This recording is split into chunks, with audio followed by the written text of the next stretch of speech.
फुलाए गाल बैठी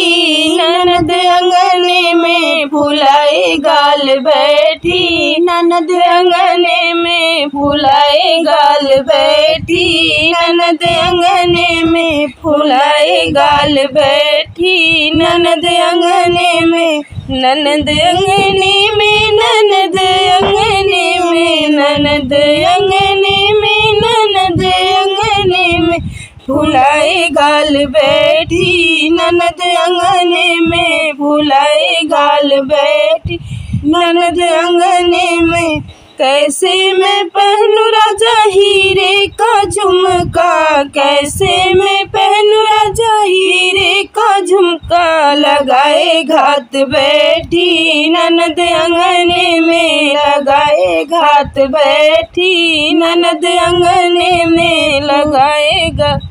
घात बैठी ननद अंगने में, फुलाए गाल बैठी ननद अंगने में, फुलाए गाल बैठी ननद अंगने में, ननद अंगने में, ननद अंगने में, ननद अंगने में, ननद अंगने में, फुलाए गाल बैठी ननद अंगने में, फुलाए गाल बैठी ननद अंगने में। कैसे मैं पहनूं राजा सोने का कंगना, कैसे मैं पहनूं राजा सोने का कंगना, लगाए घात बैठी ननद अंगने में, लगाए घात बैठी ननद अंगने में, लगाए घात बैठी ननद अंगने में, फुलाए गाल बैठी ननद अंगने में, फुलाए गाल बैठी ननद अंगने में,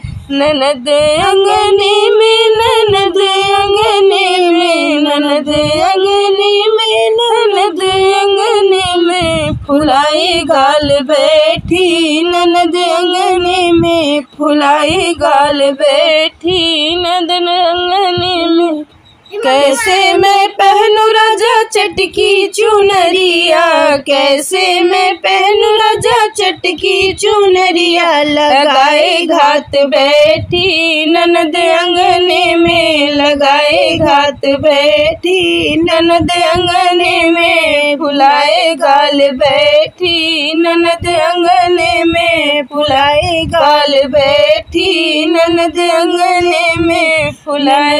ननद अंगने में, ननद अंगने में, ननद अंगने में, ननद अंगने में, फुलाए गाल बैठी ननद अंगने में, फुलाए गाल बैठ